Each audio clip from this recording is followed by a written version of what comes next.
Salut les canailloux! Salut les canailloux!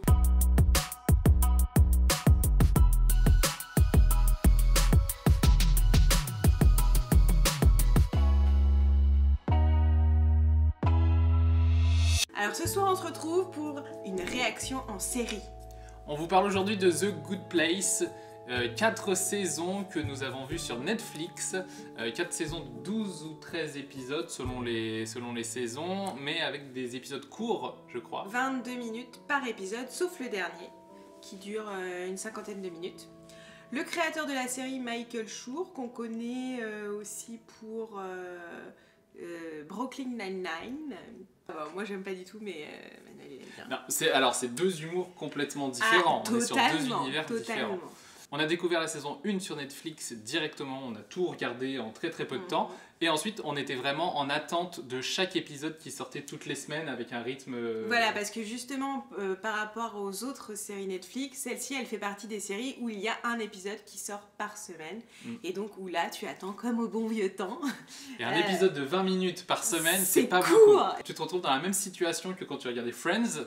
Parce que pour moi, c'est son équivalent en fait, par rapport au format et par rapport à la bonne humeur et par rapport à tout ça. C'est le truc de le petit 20 minutes qui te fait du bien dans la semaine. Ça te redonne le peps, ça te met la bonne humeur, ça te fait sourire, ça te fait rire. Sous ces aspects complètement délirants, en fait ça part vraiment de la condition humaine et puis de notre société finalement. Parce que juste pour faire le pitch pour ceux qui connaissent pas, The Good Place, c'est juste l'histoire de Eleanor, l'actrice de Véronica Mars. Kristen Bell, qui se retrouve envoyée au paradis, mais seulement elle devrait pas vraiment être au paradis vu ce qu'elle a fait dans sa vie.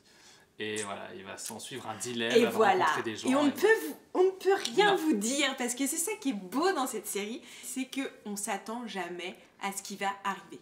Ouais. On est toujours surpris. Je veux dire, on croit savoir où est-ce que ça va, et en fait là, bam, ils te font un cliffhanger de la mort. Et les fins de saison sont encore mieux dans le sens où tu te dis, bon bah voilà, ils ont bouclé, je pense que c'est bon, il n'y a plus rien à dire, il n'y a plus rien à faire.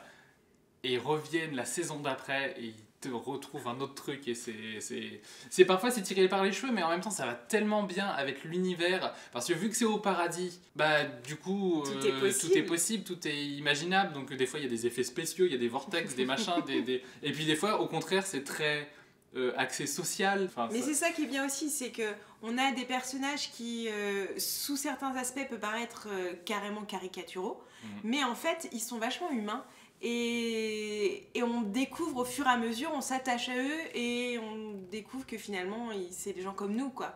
Et ça c'est vachement intéressant, surtout que des gens lambda se retrouvent propulsés dans des situations complètement loufoques et à devoir résoudre des concepts philosophiques et éthiques, parce que c'est vraiment une série qui fait réfléchir quand même sur la condition humaine et sur des problèmes moraux qui est vraiment intéressante. Moi j'ai adoré, je pense que c'est une des choses qui fait que j'ai vraiment accroché à la série, c'est le côté décor, accessoires, enfin il y a vraiment un univers qui est posé, parce que le scénario en soi est pas très... Il y a des très bonnes idées, il y a des très bonnes idées, mais en soi c'est simple, ça pourrait être kitsch, ça pourrait être... Mais non en fait c'est très bien fait, Et puis c'est sensible, c'est attachant, c'est pas juste du délire quoi. Bah, je trouve que c'est pour ça que moi ça me fait penser à Friends. Parce que Friends, t'as ce côté tu rigoles à fond, machin, parce que c'est très drôle, c'est bien écrit, les dialogues sont bien écrits. Et là, enfin franchement, on les a pas vus en VF, je sais pas ce que ça donne, mais on les a vus en VO. C'est super bien écrit et c'est super bien joué.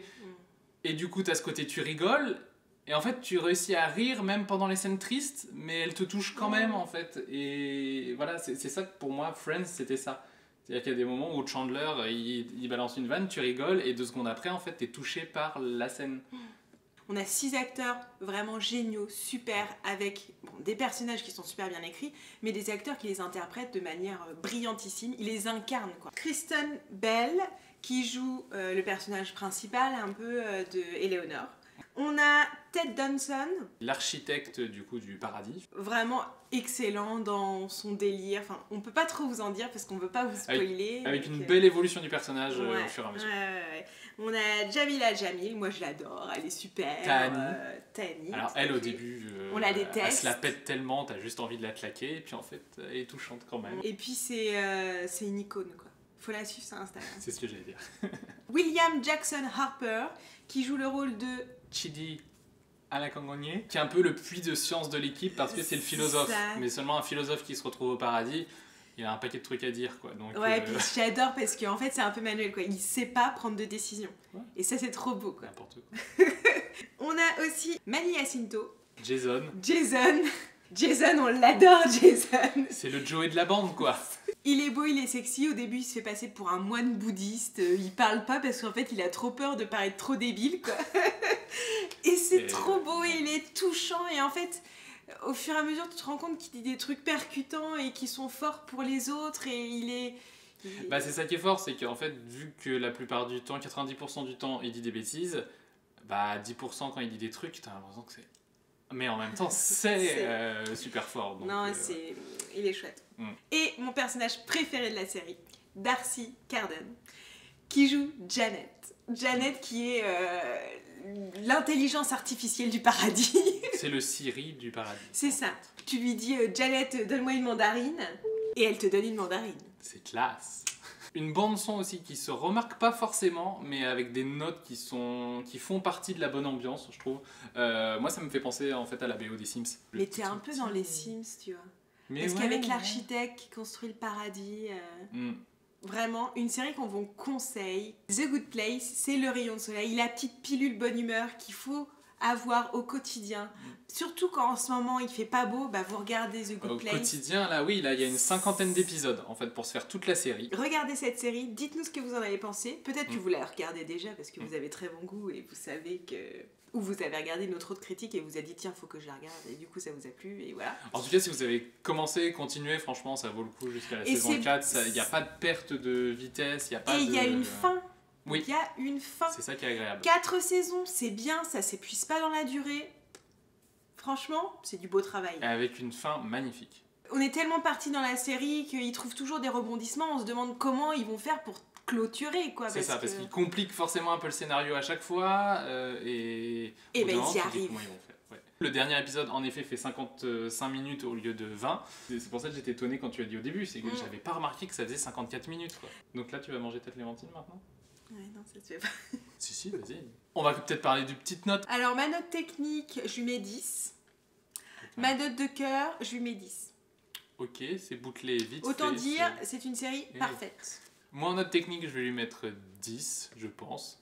Et en note de cœur, je vais lui mettre 10, je pense. Autant dire, non mais voilà, enfin, il n'y a même pas de note à donner. Et c'est un 20 sur 20 Wouh, c'est bon comme une clémentine. D'accord, t'es remonté toi. Eh bien, dites-nous ce que vous en avez pensé et à très vite pour une nouvelle série. Bisous les canailloux. Ciao les canailloux.